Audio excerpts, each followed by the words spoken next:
for me. I just had to dive right in, and you don't really have time to stop and think about it. A lot of people ask me, how do you do it? You just do it. I mean, how do I raise a big family? You just do it. You know, what life gives you, you roll with it. But I will say, when I was,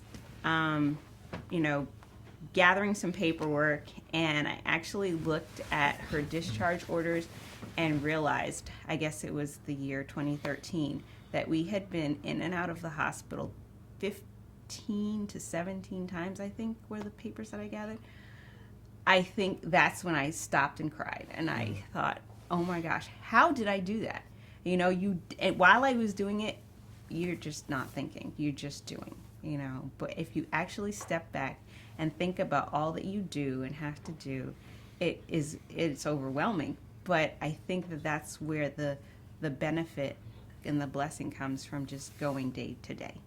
Because if you look too far down the road, like if I think about this year being like last year, there's no way I can do it. No, I would quit right now, you know. And honestly, there are some moments where you do stop and you think about what you have to do, and maybe you don't want to do it anymore.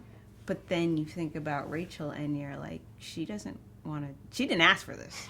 She doesn't want to do it. If she could have a choice, if she could think about it, you know, and she's a fighter, you know. The child has been sedated multiple times and has had surgery, and, you know, in and out of the hospital, and multiple things happen to her, and she keeps going, she keeps smiling. So I guess in that sense, endurance. Maybe if there's anything that she's changed or taught me, is perseverance and just dealing with life, you know, just a life perspective, I guess I would say. That's what she's done for me. Early on, when the doctors sat us down, got all serious and said, all right, you know, she has this issue with her brain, and here's what that means, and she might not live very long. And we go, you know, we came home and really hashed that out and really thought about that. What does that mean? You know, like, is she gonna die on this? Like, children aren't supposed to die before their parents. I mean, that's just not right, you know. But it happens, you know. And I said, how does that change us?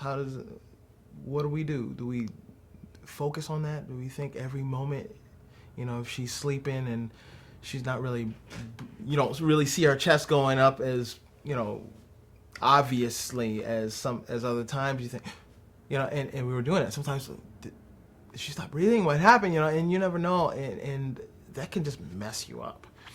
So we realized early on, we said, you know, the fact of the matter is, we have no idea how it's going to happen, how it's going to look, or anything like that.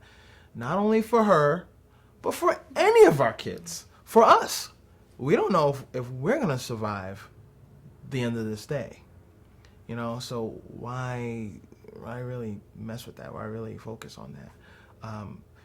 Rachel may very well outlive all of us, you know, and we have no idea, you know.